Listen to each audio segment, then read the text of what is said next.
Name, Temata. Sorry, my easy. We go my easy. You ko.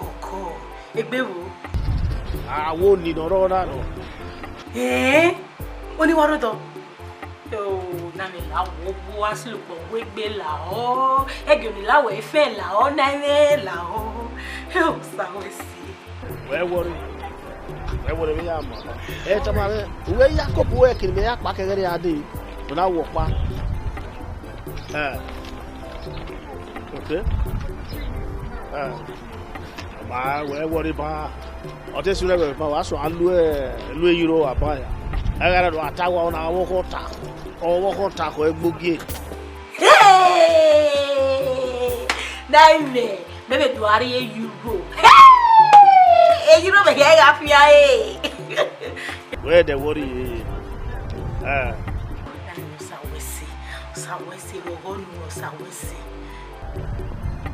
Because no problem at all. Yeah, why? Yeah. Okay. Yatame. Oma, why go? Oma, what was it?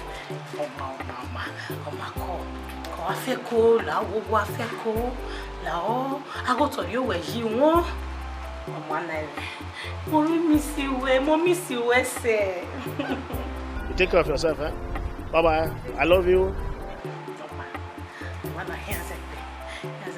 Bye now. Yeah.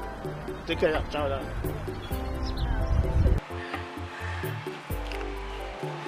What's that?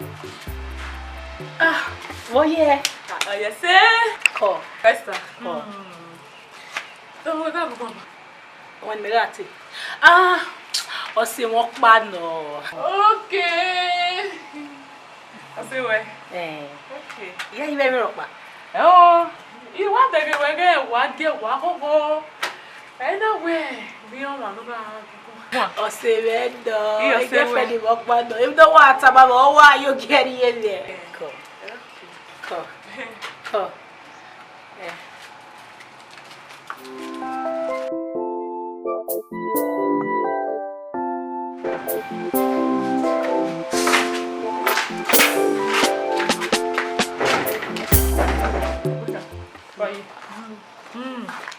Yeah, brother say we bone. Brother say we bone, okay. I said, why you go say we bone? Brother say we bone. Edi me o be sister ga make it call. Ona yan na gbo kekere fun, yan na gun an. O wetin ye here wa age you do mu ge na ye here wa ba lo ege no ya wo. No ya no yi. Yan se tete. Nene mi o se gege nene mi na stop me wo wa na we deni ya ge mi no so no na. E na mu dia ye ke ina dan le yo. Yan I pay for ne fe. Brother we so don ne o we mi ya wa ma wo ni fi wo do. E na ine sister na we the man we gugun aba. Awo sinye no ho. Ni agba mujo were ni. Awe yen ra gugun. Ifie. When we tell matter. Me I told him my way. E so e. Oda fun e wa ti e ne before wa we o ne papa na. Pe no ke ti e. Oda fun se we bone. Aga ne so we ma yen wo e, yen ma yen wo ga re kele maje. Oga wa opoma ekita no bi opa. Ama efie pa, awari egbiwe ne papa na. So e, oda fun wa se we bone ma gi ma e. Ma fa ma fiam, o fa ma gbe mu a. O gwa me gi ori fian yo pastor, ori fian yo robo. Ya ko church le la dia, ilu le la robo. Ya ko robo le la dia, ilu la pastor. I joge no emi, I joge no ma emi. Na mam no ru ne, no vi omo emeke na mi adogba no. Igo ni e kwa kada de ade. Won vi omo na ze yi no meke na ni meke na he ho. O kan ma kama ri yan ho ni. Ama ekun ogbokuwa. Ope no ki e mo e. Mata. Tale mero. Oye we to ge be. We ano na ha ma we eyin e go sinye ye ga agugun. E de ha ma we na. O wo sinye no ho ye. Tale mero. Ya gerare won era tion. Era ga ire odo no wo kan tion ewe e no se no na ajebe ni ana.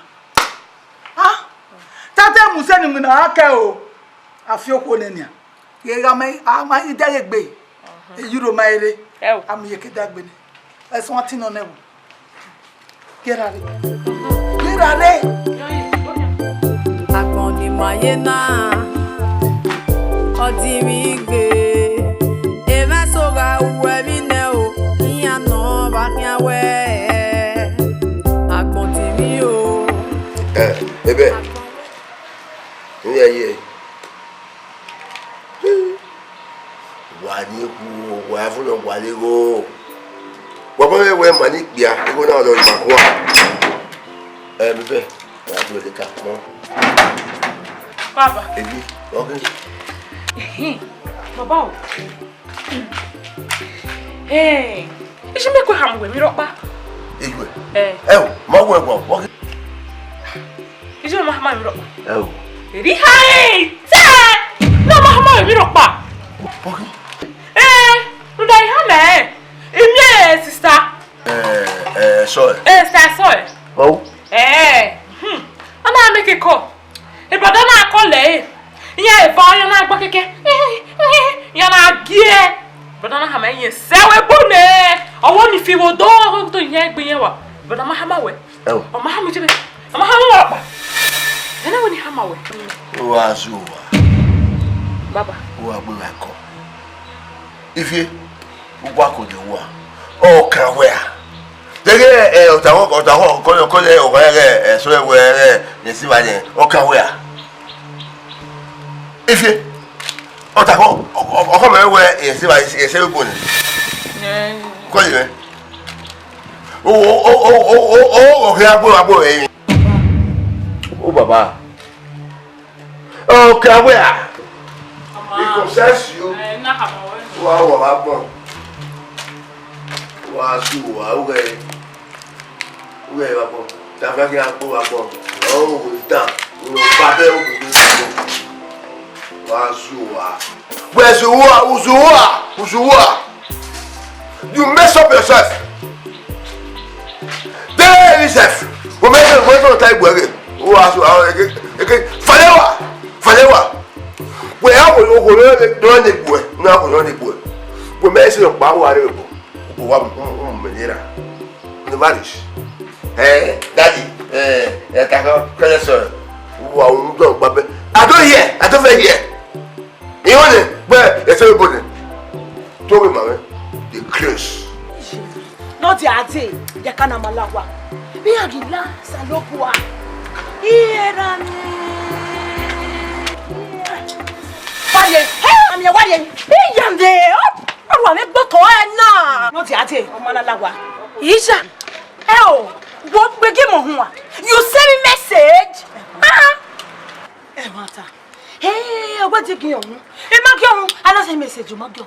Abi, a bola one not the ate. Hey, what again? Never tell. What again? Eh? I don't feel so again. Bessie no feel so again. I been you get me kusum. Hey, what kusum? Where you there? Come on, Yereva. I come with my manager, my money there. Help us. Ave yawu yen yamu e yawu ni lele correct yawu no eve yawu plus money dey with them oga come on ro hey okun mi ni we doggy akomo me oye bwana woso no sabo yan ije woso no be di an wa we ire ne dala wa na re ure no di ate mo lawa gun yen re ne ije uwe no di ate obi ni mi kwa ti gbase na uje ano me bí ajo no de ate ye ije ibo ni kama we udu ogwe gbera ne monitor me wa na wa monitor me o salopwa ibe ke kwa igi mama salopwa bona ye ki ka ije ta me ibo ni ta monitor me wa na monitor me salopwa we me fa bu fi o me mo e fi agwe de mo ri opa nu be fi agwe de ko ki me ti Gana mo say. We me otu shi e. Mo dere si. Me lele ugly gas ni we gwe na. We na boy. Na I down we. But the guy dey drop we confirm. E ba tan ro.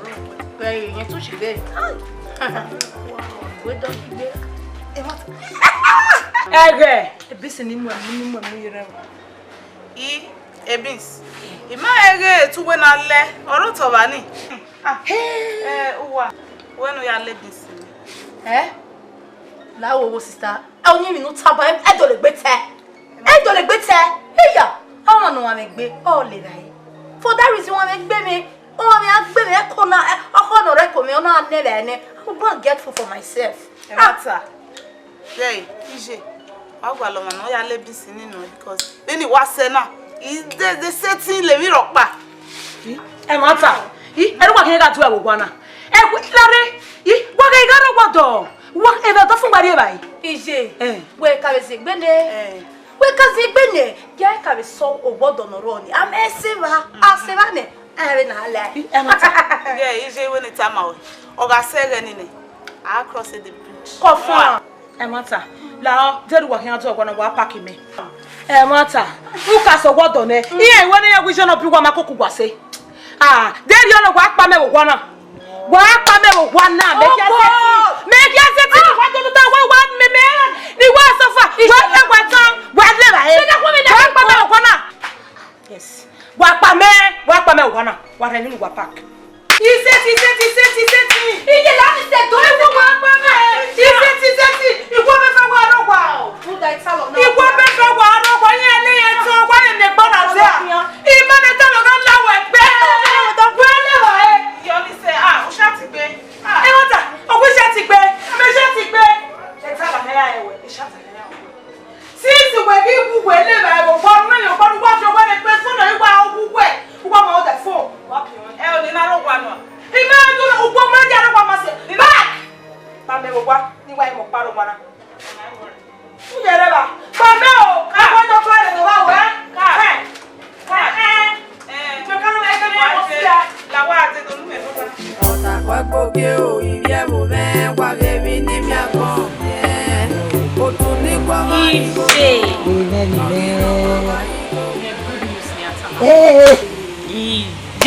yeah. Our Betsy also done. Osamese o, agwala wa so bole. Awa so bole. Baba we say, we yo sak mo oge, sawese. Oh yeah. Mo sa mo ba go no ni. We say you go no. We say you. Ya ji ni yes ro. Nya. Nya ke ba yo. Ma ira ha wa nya. Ami we o be bi e luto. Na we asi e gbin ya luto. Ya yi de. Opo e so. Yo de weta. La o so do a. Ije. Ave ye mu duwe mo mo. Ayu duwe na. Omo are. Sister no boa. E mo mo e na you do. E ma me aga. E mo bi we. Wo bi e. Me ga me bi owo we. E ri ono je ise o. Me ga bi owo we. Ise. No se na ta. Ipe so. Àwọn ọmọ ìwà àárọ̀ ní àwọn olùkà ẹ̀ ọdún rí ewì tí à àwọn amúnusọ sì gbòmù àwọn ọmọ ìwà àárọ̀ owó pẹ́ ti láyà wẹ́pọ̀ ẹ̀yí tí ó ní òpè ẹ̀yẹ́ ní okùnù kàmí ti láyà wẹ́pọ̀ ẹ̀bí ọtí wọn ìwé tí à ẹ̀rọ mata mata sọ pé ẹ̀kẹ́ wọn náà yóò wẹ́ gbàgádì ẹ̀wẹ̀ tó ní yàrá ìsọdọ̀ ní ọbẹ̀ yàrá ìlú ọ̀rá ìsọdọ̀ yàrá ìkọ̀ rẹ̀ ọ̀rá ìkọ̀ rẹ̀ ọ̀rá ìnà ẹ̀ ọwọ́ ìnà mẹ́kẹ̀ náà yẹ pé ní ẹ̀yìn náà yẹ ẹ̀rù débẹ̀ yẹn náà yẹ eso vero o kwa bisiba o wa bidi okwo be o di okwo be ne o ka mi no si aye edo o we yegi mege no We know what time I do. tama we na muda o no ka weze o yen be no ti ye What time? o mi yegi mege no o pa we mi o ki ama gbese ama gbese Yeah. Oh. ma ko mi gbo iwu o ba mi gbo iwu So. Enwa yari no wa mo do no re we po enwa ya gbo fe no la ke no ana gbe gba ke yo say not that You was so dry. Yes, so dry. I run that old papa now one. It's dying. Yo, yet it's here na TV. Oh, now that way to you be in that. Yeah, I young and you mother top nine. Anything on here. ọmọdé ń ta yìí Yes, you're okay. so pa wọn bí wẹ ẹ á yọ lọ́jọ́ mọdà yàgò iná ẹ. Honorary. Show. Honorary o. I will be. be. Okay, me so selele. All. Ọ̀rẹ́ ṣe. Ìmẹ̀lẹ̀ gbọ́gbọ́n ọdún wẹ̀ náà rẹ̀. Iṣẹ́ o. Gbọ́gbọ́n náà rẹ̀. Iṣẹ́ yìí. Ọ̀rẹ́ sáré pẹ̀ gbogbo ìpàlẹ̀gbẹ́. Iṣẹ́. Mọ ẹ láwọn ọjà rẹ̀. Ayé wọ́n mi yé bílí à. Ọmọ fún mi kọ́ wá ní ẹ̀ ṣe. Ìdá ni méjì náà ẹ̀ máa ṣẹlẹ̀ yìí. Ọ̀sẹ̀ sàládì sí wọn kò gbọ́ sẹ́yà. Wọ́n ṣe yẹ. Ọmọ ìdílé wa ní ìwọ́n mi. Ẹ bá kó dẹ̀ Easy. You may not understand well. I mean, why I make girlfriend? Don't you know I never girlfriend? Oh, I mean, who do you look back? I'm a bump baby to a goal with you. Yeah, do wow. I want to make a friend. I want to make a friend. My boyfriend, DJ, I want to make a friend. Why you need a hand? Eh, where let it be out, my soul? Was it a let it be out? Who made me no more say? No, said I did me. How we are doing me? I did you so wow. In a swami period, me. No, they party make a can. A party cake can. Matty the me. Well, you know, say no way. You make at the party. Or Timeno who teach me Walu. What's that? Moruba when you go. If you go, when I walk by the way, checking and wasn't be if you kidding anyone to Banani Yama. Oh, not Tabona. Zigbe, Nike Zigbe. Zegbe oye hamame na la baba ige ati zegbe when ni hana ige ati zegbe wa wo ya gwaligo ege nuri ya migo wa ga me go ne nuri ya me ni ho e ugume egbe wa me ne iwa me ni bu iyan ro wodo I ma ke ni rebo gbo I ma ke ni kede la ige ati zegbe am don egbe wa me ige ati ene no If you me no Hey, come on. Then the revision and work, and I wouldn't be the Nella with company.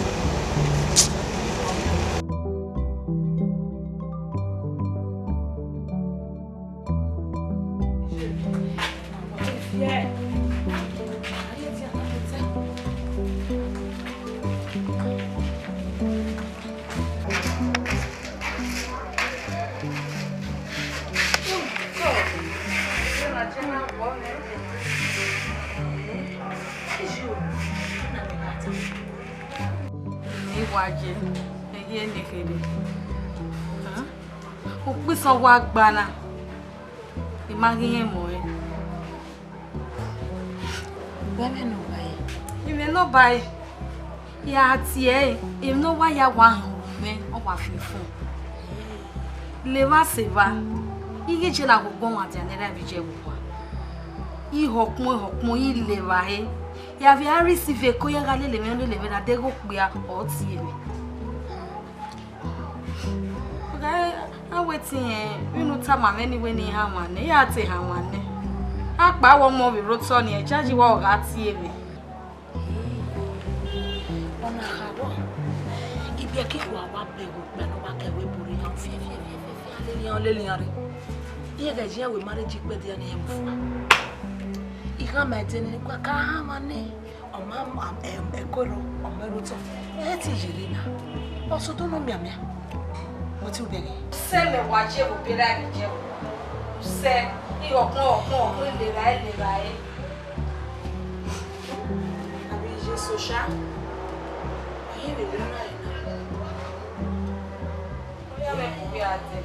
Megeri khoyeri. Zegbe. Do ti awuta me ma yan gbe. Efa ni mo se ni gbe me wo nanya. Imete gwa le me ni mi aja finya no ma fi ari ewe bona. Iri me ni ri we he. Den ya me ni aware ma nanya. Ogi ma se o. Iya pa ari ewe bona ma se ma gi. Ati ubere. Egbegi we me. Ha? Me no ni tebe ro doni nanya. O ke no tebe je were. Iwa. Oya me bo bi ati. Iye we wa setting wi yo bo. Mama, c'est bien sister. Ami no pa no salo pa seti o. Bi amojeru. Ma, bi amojeru. Ya nde runjo. Ma, sa bo seti we. Ota kwa koke o, iye mo be kwa baby ni mi akon. Otu Niguo-Mwan Righo no gino ma ba yigo. Hello. Hello. Oni. Eku no ko we so ona me we o re o ka me o ya baba me ya suspect o see no vex now you say I love you ah you love me ya ko ya ti lo bi o ya ti no I will call you if ogun emu ni a ekun emu o we show where so where we on this one. Yachi.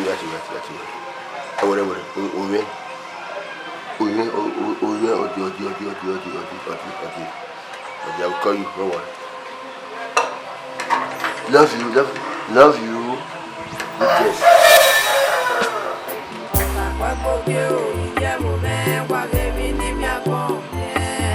Otu Niguo-Mwan Righo no gino ma ba yigo. Like it. What do you mean? Badonia. You want less especially for you. What that? I work with them. You have a good. Them too.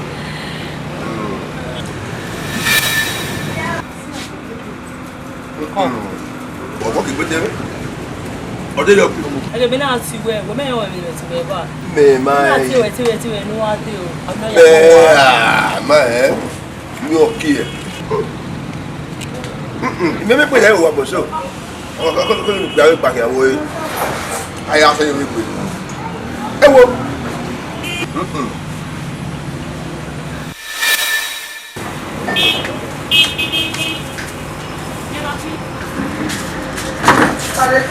One as a if. You now. Ewo na do ari bai. E mo na do anwan yo.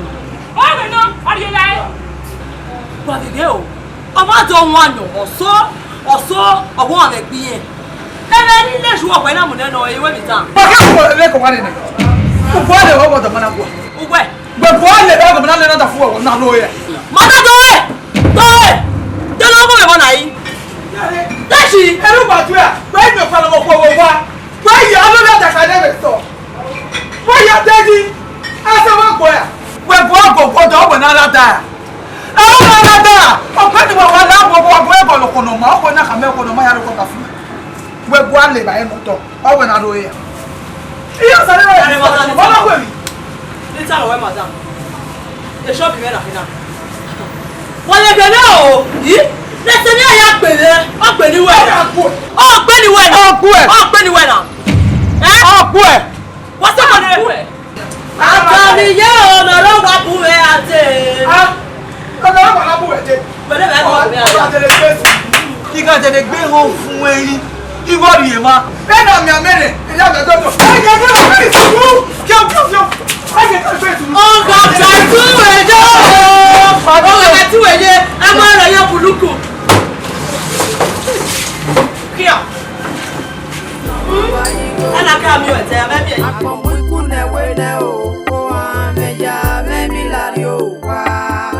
Just like that.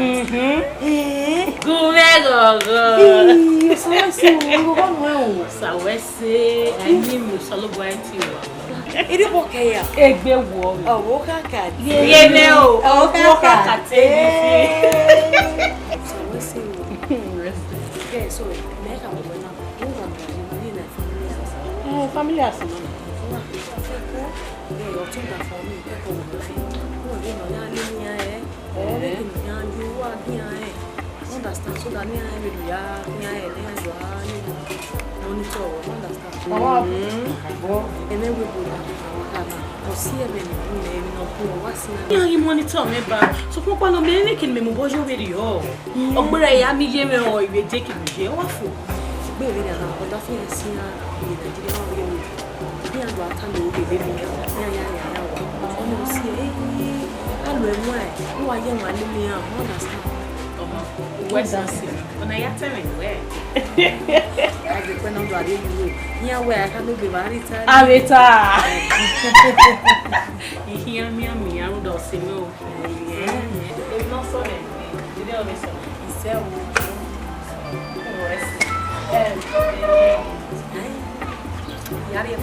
"Oh, we're better, right? Awa. Oh my dear."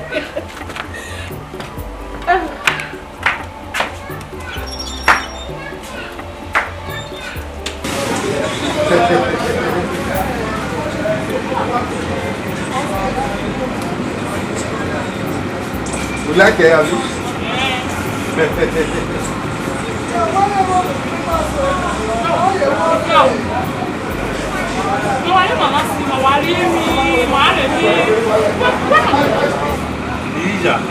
Okay, we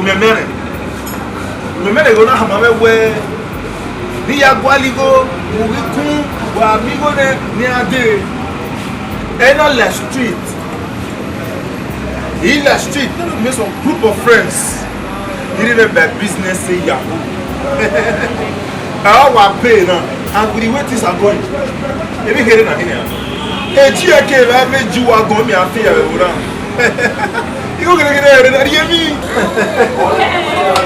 where yemi Baby ama ya surprise ni ura do you go the chicken and fiore you go gwe me Masha me abi wana e no gwesi e ya wa mi e imunisi o mo na we me gwaligo na ti on le o wa le ti akọ iju gwa do ba mai ma gbagbe he ona oku o teta fia wo pa be iwe wa gbido wa se de nu ibo ni ma ya kon ni we ni no e o ero kwa eru wa saka uwe ye ebe no tani e de gbete e te o ona oku uwe dia imu wa ki to sanya wa we business or like business o no ba de o do moria e be wa wo me o gbogbo ga ogugwe no suwe e Nigeria ri ewe bo o ye do charge me gbe gay e de gbe teme ni o Ani me. You know. Me wa gugu aberi o. So Quem a coco guaria? Ele é aquele um sacan. Gay. Mama see you at Benin. No the we cause for your body. Hey, ma cause you at Benin. Ma see another phone and say, see here. No me. Oh, God, we are Tafia. It's a fiacre, Jay. And Tafia no can't wear my tongue. He got kill you. Don't deal with a woman now. Oh, this man pack you. Hey, yeah. Viens pour parler de ce macon. No. Do it, but why again? Best not a smile. With a vessel. We got to leave a So I want to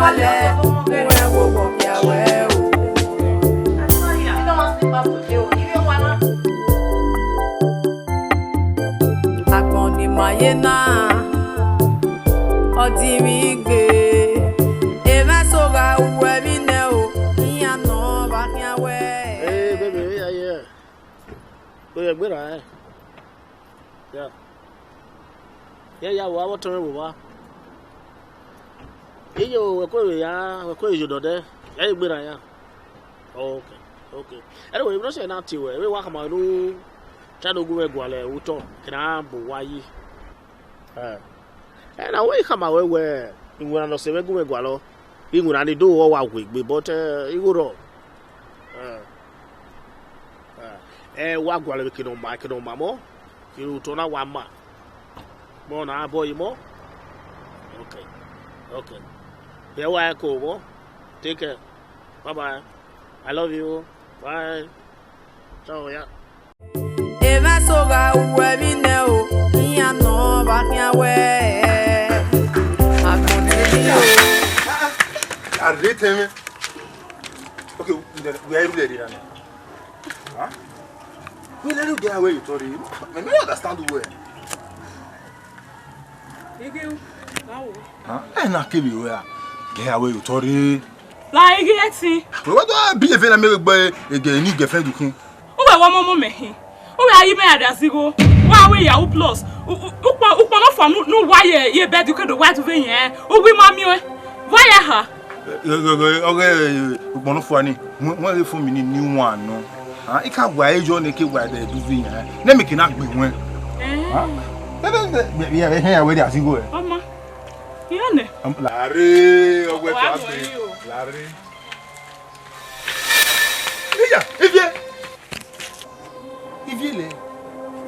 If oh, what can I? Where are beg? Mono from the road to fail. Where man? I go all of us so time. Oh, not you have a dejourné thing. You go down and meet it.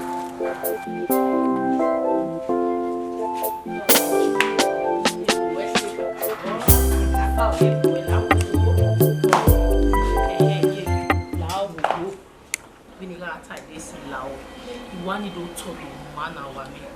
Money don't talk every community na here talk igba ye lawo wo bo mero ye ti meme lawo je lawo the community no get wa ma kele we oto ni awa le meni o wa level ground ke na me woji lawo wo runda e go na wa make and biere na e only wa lo e say no make na do to na ona do to na fu ne odo abo lawo wo yeah, why ti ro we ma eme ya we a we je no we me ni ha woni mi ave ti u pa keke yan ti e o we no keke then dik delik na am kyo to igba va di wa gwa lo ize o ya ma omo no ri igori no da fo ya mi go no wa de ire na a le gwelo e se no na ma e ri o no je won obo obi go wa le le ni keke na ya we ni yo to won ni tana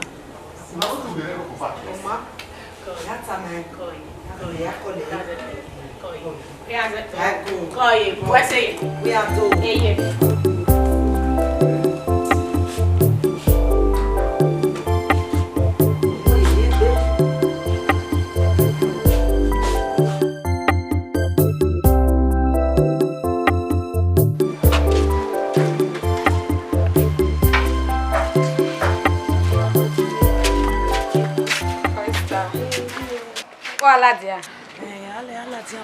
Igwe maka ma we redo na me we no de. We mata ma. Igwe ne ruwe ko kinyari ya. Ye ya deji. Dole me ita. Unyi mi ya gbi hu e. O were ovi mena. Whether ti me cooking area.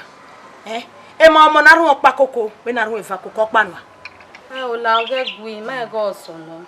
Uta we then ya ro me no de egbe kwa gwo me. We give you ma be katama we me no nyimi age. Then ya we tamawo. Ati ubere. Igu we gwan we ge me ya we mi ye. Ko we understand. We give you orun ni. O we tell you e. O ti ala do. Tere do mi e.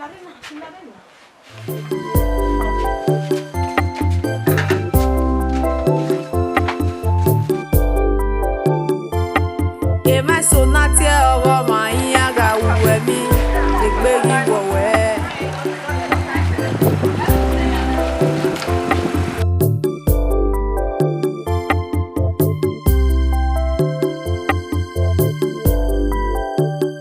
Ah, baby. Hello, beautiful girl. What's up now? Wow, you get it, I say. Anyway, anyone will give. What's your? Oh, we're gonna you read. One more say. You want like you? What do you? Can't say. Oh, that one. No, no, I have good thing. That ain't I'm gonna talk. Yeah. All right.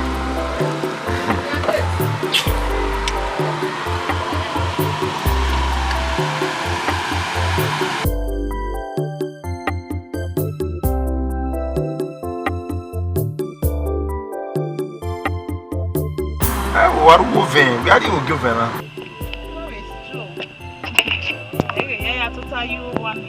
Really, what like you? In my mind, when my work about Aro, there was. I really like Wesha. Oh, really? Yes. They okay. Really? That makes the two of us now. Yes. Yeah, what the kid out and I want you now. All right. All right. No problem.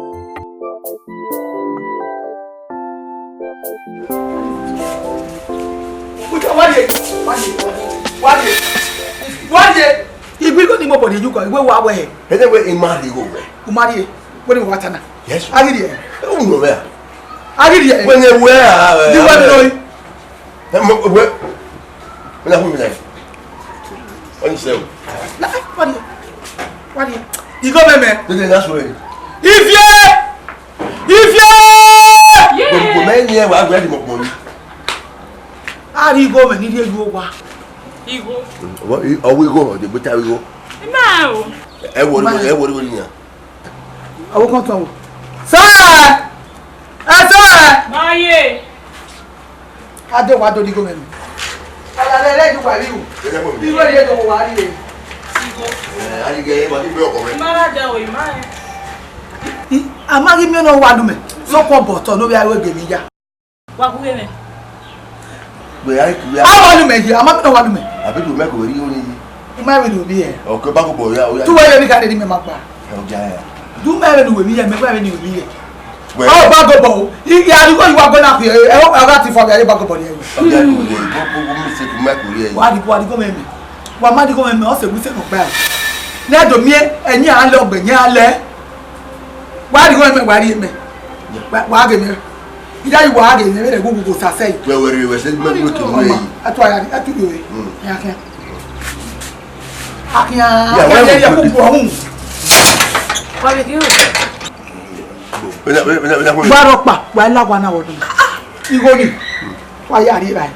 Vianney, but while a little while are you right? But the law, why are you right? She go, when maybe it's more. Ah, then I move body.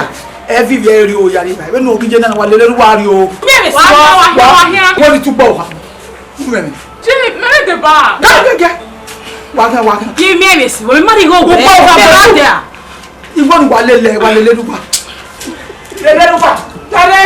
I think I'm body. I feel very old yari. One little wario. Malaki na yawo, no understand. Imari go. Igbiya. Okay, I go. I walk here. Wow.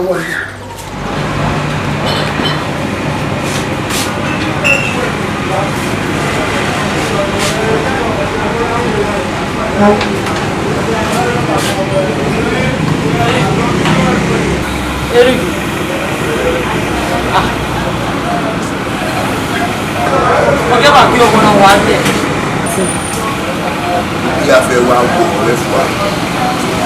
wait a quick boy. We got one of your get. One boy in that. Oh, what's the look? One big thing, no? Wait a minute. Oh, I mean, we want your way of what we want in Minnesota. Everything a bad somebody. I don't know where they are ever come back and we are with.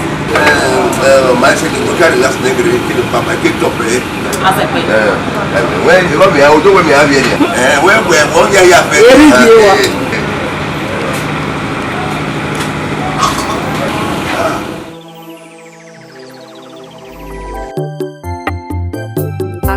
Mayena Odimigbe Eva soga uwebi neo Iya no baknya we Boss, you go about down.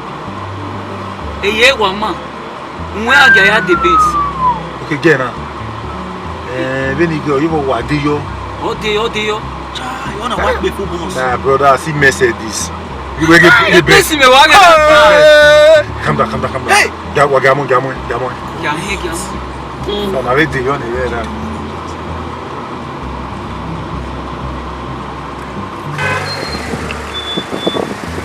Fine girl, what you? Fine. Ah, very fine girl. What are you? Joshua Manino. Okay, the next Joshua be. Ah, that is I don't know where to drop you now.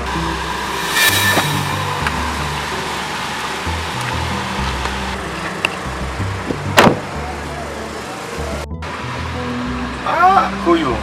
You look really a bossy. What you wear? Esther. That's one. I'm a bossy man here. Hi. Yeah.